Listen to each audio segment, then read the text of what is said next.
좀 목소리가 갈라지는데 독감인지 감기인지 목이 조금 쉬고 그다음에 기침을 좀 하게 됐습니다. 여러분들도 날씨 너무너무 추운데 몸 건강하시기를 기원드리고, 겨울에 접어들다 보니까 환자분들께서 수술하러 많이들 오시거든요. 또 3개월 전에 상하안검 같이 하신 분이 사진을 또 제공해 주셔서 사진을 보고 상담을 간접적으로 한번 받아보는 시간을 갖도록 하겠습니다. 자, 상하안검 같이 하는 케이스인데, 제가 왜 이 케이스를 준비를 했냐면, 보통 하안검이면 하안검, 상안검이면 상안검 이렇게 따로 하시는 경우도 물론 있지만, 이제 나이가 같이 들다 보면 상하안검을 같이 하는 케이스가 많아요. 근데 보시면 나는 눈 위가 좀 신경 쓰인다, 혹은 눈 아래가 신경 쓰이신다, 이런 분들이 많아요. 왜냐면 딱 한 포인트를 많이들 신경 써 하시거든요. 근데 한 포인트가 개선이 되면 반대로 그 뭐 상안검을 수술했으면 다음날 하안검, 하안검을 성형했으면 상안검, 여기가 되게 보인단 말이죠. 근데 이제 저는 그동안은 제가 막 장사꾼이라고 생각을 절대 안 하다 보니까 막 강권하거나 뭐 건의드리거나 먼저 말을 안 꺼냈는데, 환자분들이 왜 같이 하라고 안 했냐 이런 말씀 많이 하세요. 그래서 오늘 케이스는 위아래 같이 한 케이스를 보여드리고, 여러분들도 혹시나 신경 쓰인다면 수술을 한꺼번에 하는 게 좀 더 낫습니다. 이제 상담하러 왔을 때 제가 촬영한 사진이고요. 환자분의 요구사항은 굉장히 명확했어요. 눈 밑 꺼지고 튀어나온 거 싫다, 그거 좀 교정했으면 좋겠다. 조금 두루뭉술하지만 대부분 다 똑같은 얘기 하시거든요. 그리고 쌍꺼풀이 자기가 비대칭인 게 너무 싫대요.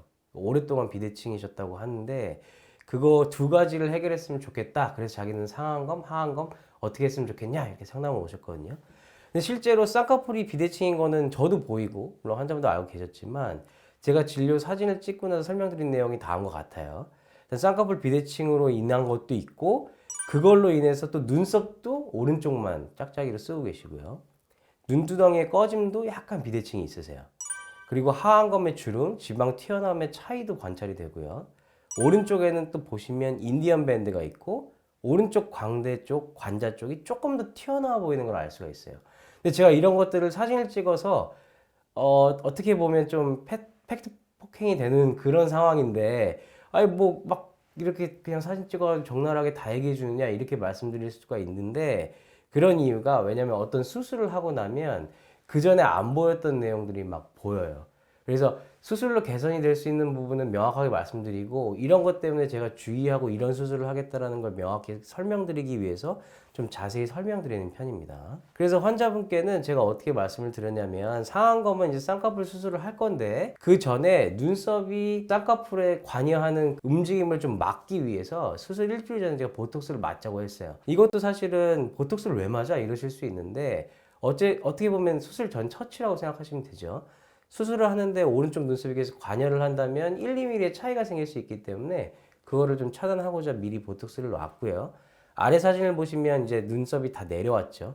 더 이상 눈썹 이마 근육이 관여를 하지 않은 상태에서는 눈썹이 어느 정도 대칭이 이루는 것을 확인할 수가 있고, 그럼에도 불구하고 약간 오른쪽에 눈두덩이가 살짝 꺼진 거를 관찰할 수가 있습니다. 그래서 수술 당일날 저는 이제 상안검 수술은 어떻게 하기로 했냐면, 환자분께서 라인을 정해 주셔야 되는데 아무래도 인 아웃라인의 절개쌍수를 제가 권유를 드렸고요. 코 쪽에 겹주름들이 많기 때문에 이쪽의 주름을 최대한 개선하는 윗트임을 하자고 권유를 드렸습니다. 제가 왜 이분 사진을 이제 공유를 하냐면, 여러분들 중에도 속쌍이든 어떤 쌍꺼풀이든 그러니까 낮게 가지고 계시는 경우가 더러 있으셨을 거예요. 근데 나이가 드시는데 어느 한쪽만 위쪽에서 갑자기 쌍꺼풀이 한번 접쳐서 내려와서 굉장히 좀 비대칭인 쌍꺼풀을 갖고 계신 분들이 많아요.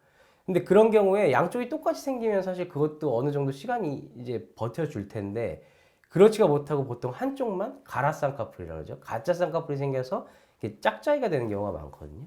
근데 그럴 때는 아무래도 좀 교정을 빨리 해주시는 게 좋아요. 왜냐면 한쪽이 쌍꺼풀이 더 높게 있으면 눈썹 쓰는 습관이 달라지기 때문에 얼굴이 같이 비대칭이 오는 경우가 있어서, 그런 것들은 일찍 상담 받으시고 교정하시는 게 낫겠습니다. 그리고 하안검은 이제 지방 재배치, 중안면 거상, 안륜근 현수 그렇게 계획을 했고요. 당연히 이제 우리가 흔히 알고 있는 애교 근육도 보존하기로 했고, 그 다음에 보시면 이제 오른쪽에 광대나 관자 쪽, 원래도 얼굴이 좀 광대가 좀 있으신 편인데 오른쪽이 또 워낙 크시다 보니까 그쪽으로 볼이 딸려 올라가서 광대가 부각돼 보이는 거를 조금 주의한다, 그렇게 말씀을 드렸고요. 그리고 오른쪽에 있는 인디언 밴드를 최대한 교정하려고 노력하겠다. 그렇게 설명드리고 수술에 들어갔습니다. 이게 이제 수술하고 나서 한 달 차 사진이거든요. 한 달쯤이면 이제 눈 밑에 흉터는 아직 보이실 때고 쌍꺼풀이 어느 정도는 자연스럽게 양쪽이 비슷하게 자리를 잡았거든요. 그리고 두 달째, 이게 세 달째 사진입니다. 사실 이렇게 수술이 됐을 때 환자분께서도 너무 얼굴이 밝아지셨어요. 들어오실 때부터 이거 뭐 환자분이 수술이 잘 됐으니까 웃으면서 들어오시는 것도 있고, 그러니까 예전에 제가 상담할 때 이거 조금 뭐 안 좋은 일이 있으신 것도 아닌데 약간 좀 표정이 우울하다 이런 느낌을 많이 받았었는데, 지금은 오시면 이제 바로 생각생각 웃으시고 다음에 뭘 해야 되냐 이런 거 상담하시고 하니까 뭐 수술한 입장에서도 저도 기분이 좋죠. 그러니까 이런 눈에 저는 목적이 명확하다고 생각해요. 앞에 사진하고 비교해 봤을 때 이 눈을 딱 보고 수술했으니까 정말 이상하다 이런 느낌 안 드실 거거든요. 그러니까 이렇게 만들겠다고 명확하게 목표를 가지고 수술했기 때문에 환자분께서도 만족하시고 뭐 크게 수술한 티 안 나니까 저도 만족하고요. 그래서 여러분들께서도 상하안검 관심 많으실 텐데 가까운 성형외과 전문의 선생님하고 상담하시는 것도 좋고, 물론 강동구에 있는 저희 병원에 오시는 것도 추천드리겠습니다.